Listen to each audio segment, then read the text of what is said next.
Certified Transmission, they specialize in transmissions. Go figure, but community involvement's also a priority for them. In fact, they're supporting an event this month, a summer camp created to empower girls. Yeah, we'll get to your questions first. So Amanda Fink, she's here to answer those questions.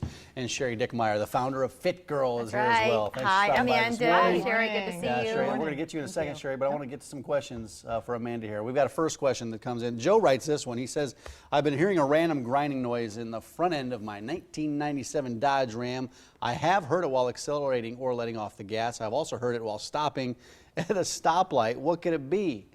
Well, the good news is since he's still hearing it while he's at a stop, chances are it's nothing to do with the powertrain. So shouldn't be anything having to do with the transmission, drive shaft, or the differentials or anything like that. It's probably engine related since he's still hearing it while it's idling. Because when you're at a stop, your transmission, drive shaft, none of that's even moving, you know? So you really shouldn't hear anything with any sort of noise having to do with those.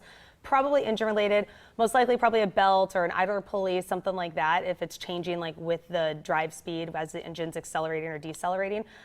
Take it to a general repair shop, have them look at it. Obviously, you know your car the best if something's not working, because if it's a belt or something, they can be expensive to replace sometimes, depending on the vehicle and everything. But lots of times if they completely break and cause other damage, it's way more expensive. So always getting something looked at sooner than later is important. Okay. Yep. You ready for the second question? Yeah. This one is from Ellen. She says, how can I remove the plastic cover over the speedometer and the RPM gauges of my 2014 Town & Country? It appears I've got some condensation inside. Can I do this myself, or do I have to go to the dealer? That's an interesting question. Yeah, this is a frustrating thing, and I'm not gonna lie, I don't know of a single tech that likes doing these type of instrument gauges and stuff. It's called your instrument panel, and you have to remove like the whole thing. What? You'd think just that plastic like cover would just pop off and you can like clean behind it, because there could get dust and stuff like that back there.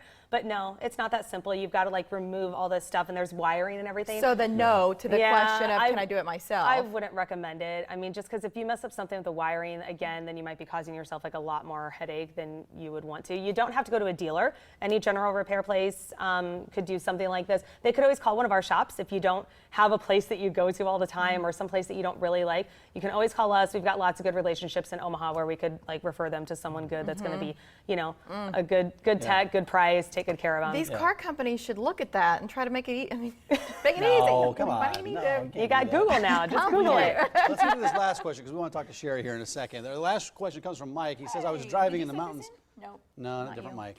Mike says, I was driving in the mountains and the engine light came on my Honda CR-V. I've heard the altitude can affect the pressure on the gas cap. Is that true?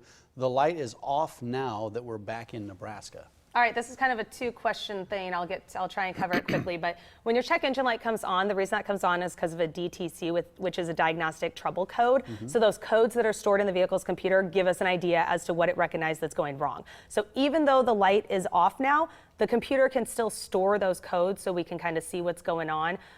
Just because the light went back off doesn't mean that everything's okay again. The problem's going away. Yeah, Really? sometimes. I mean, if it's just something with your gas off? cap, if it's not something like not too major or something like that, or only recognizes something once, then it might go back off. I'm mad about the light. Yeah. Like, stay on if the problem's still there. It'll Don't probably trick me. come back, but it shouldn't have to do with anything with the altitude. Modern cars actually have like a barometric pressure sensor unit inside of them that compensate for the altitude changes. So that shouldn't cause the problem. It could still be something with the gas cap, but probably not from the altitude change. I would get your computer scanned by a diagnostic tool to see what that code was. Hopefully it's nothing major since it went back off, but it's good to have an idea. Okay, so Sherry is here. Yes. And you, Amanda, wanted to bring her in because you felt like this partnership's important to you at Certified Transmission. Yep. Before we get to her mission, how does what they're doing tie into what you believe in at Certified? Well, I mean, it's obviously has nothing to do with cars whatsoever, but Sherry and I met through, we've got a couple of mutual friends and stuff, and like just everything that she's doing here in Omaha, and this is the second year of doing their summer camp, is just really inspiring for some girl power and starting off when they're a young age and everything like that. She's just an amazing woman, and just seems like a great, you know, combination for us to team up together. So I've got two girls. Building confidence in girls and young women is critically important. How do you help do that, Sherry? Yeah, we're a nonprofit. And last year when I started it, I have 2 daughters, 13 and 15, and I was struggling helping them with social media, bullying, body image. I was already connected to the fitness world, so last year I thought, you know what, I'm just going to put a camp together and see what happens. So I brought in all these amazing women to talk to the girls about empowerment and embracing their uniqueness, and then we mixed it with physical fitness activities. And if you look at studies that have been done, I think over 80% of young girls actually drop out of any physical sport by the time they're 10. So we're trying to keep them in some sort of physical activity because that actually does build their confidence and self-esteem.